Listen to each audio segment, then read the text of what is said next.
Hello friends, આજના વિડીયોમાં આપણે મિત્રો એક અલગ પ્રકારની વોકેબ્યુલરી વિશે જોવા જઈ રહ્યા છીએ એન્ડ ધેટ ઇઝ વેધર એટલે હવામાન થાય. મિત્રો હવામાન છે આજનું કેવું છે એમ કેવું હોય તો આપણે પૂછીએ કે હાઉ ઇઝ ધ વેધર એટલે આજનું હવામાન કેવું છે. ઓકે, વેધર એટલે હવામાન.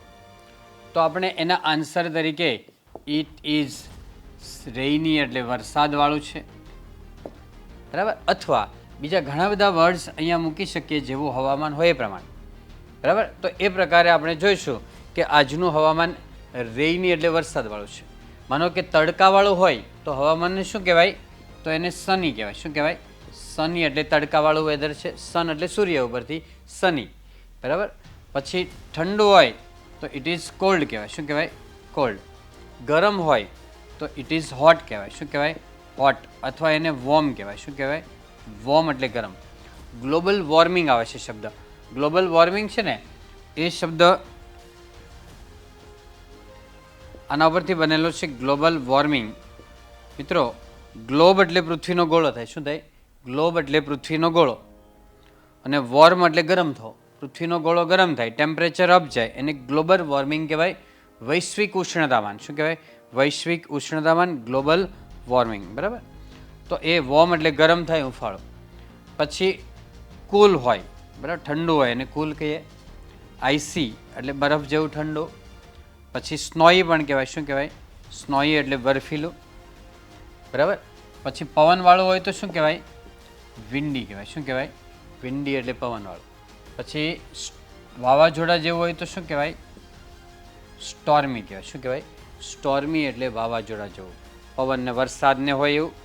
પછી મેઘગર્જના હોય, મેઘગર્જના તો શું કહેવાય? થંડરી કહેવાય. શું કહેવાય? થંડરી એટલે મેઘગર્જના, વીજળીના ગડગડાટ થતા હોય, બરાબર, અને અવાજ આવતો હોય વરસાદ વાદળા ટકરાવાનો, તો થંડરી એટલે મેઘગર્જના કહેવાય. પછી ધુમ્મસવાળું હોય, ધુમ્મસવાળું તો એને શું કહેવાય? ફોગી કહેવાય. શું કહેવાય? ફોગી એટલે ધુમ્મસવાળું, બરાબર. ફોગ એટલે ધુમ્મસ, એના પરથી ફોગી એટલે ધુમ્મસવાળું છે. ઓકે મિત્રો, તો આ રીતે હવામાન છે. કોઈ પણ પૂછે કે હાઉ ઇઝ ધ વેધર તો ઇટ ઇઝ રેઇની એટલે વરસાદવાળું છે. ઇટ ઇઝ સની એટલે તડકાવાળું છે. ઇટ ઇઝ કોલ્ડ અથવા કૂલ એટલે ઠંડુ છે. ઇટ ઇઝ હોટ એટલે તે ગરમ છે. ઇટ ઇઝ વોર્મ એટલે તે હૂંફાળું છે. ઇટ ઇઝ કૂલ એટલે ઠંડુ છે. ઇટ ઇઝ આઈસી એટલે એકદમ બરફવાળું છે. ઇટ ઇઝ સ્નોઈ એટલે પણ બરફવાળું. ઇટ ઇઝ વિન્ડી એટલે પવનવાળું. ઇટ ઇઝ સ્ટોર્મી એટલે વાવાઝોડું છે. ઇટ ઇઝ થંડરી એટલે મેઘગર્જના છે. ઇટ ઇઝ ફોગી એટલે ધુમ્મસવાળું છે. અને એક શબ્દ હજુ પણ આના જેવો છે, ઇટ ઇઝ મિસ્ટી એટલે પણ ધુમ્મસવાળું થાય. ફોગી અને મિસ્ટી બેનો મિનિંગ શું થાય? ધુમ્મસ થાય. હવે બીજું કે વેધર છે ને, વેધર એટલે હવામાન થાય. શું થાય? હવામાન,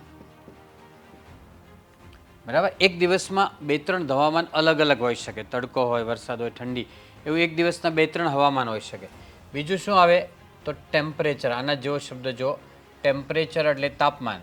જે ડૉક્ટર છે થર્મોમીટર વડે માપતા હોય એ ટેમ્પરેચર એટલે તાપમાન થાય, બરાબર. પછી એન્વાયરમેન્ટ શબ્દ છે, આના જેવો એક વર્ડ એન્વાયરમેન્ટ એટલે પર્યાવરણ થાય. શું થાય? પર્યાવરણ એટલે પરી પ્લસ આવરણ, આજુબાજુનું આવરણ, એને હવા, પાણી, ખોરાક, જમીન, બરાબર, એ બધી જ વસ્તુ છે પર્યાવરણની અંદર આવે, બરાબર. પછી ક્લાઇમેટ કહેવાય. શું કહેવાય? ક્લાઇમેટ એટલે આબોહવા થાય. શું થાય? ક્લાઇમેટ એટલે આબોહવા. આબોહવા, આબ એટલે પાણી અને હવા, હવા પાણી કેવા છે તો એને ક્લાઇમેટ કહેવાય. ક્લાઇમેટ ચેન્જ થાય, આબોહવામાં પરિવર્તન થાય.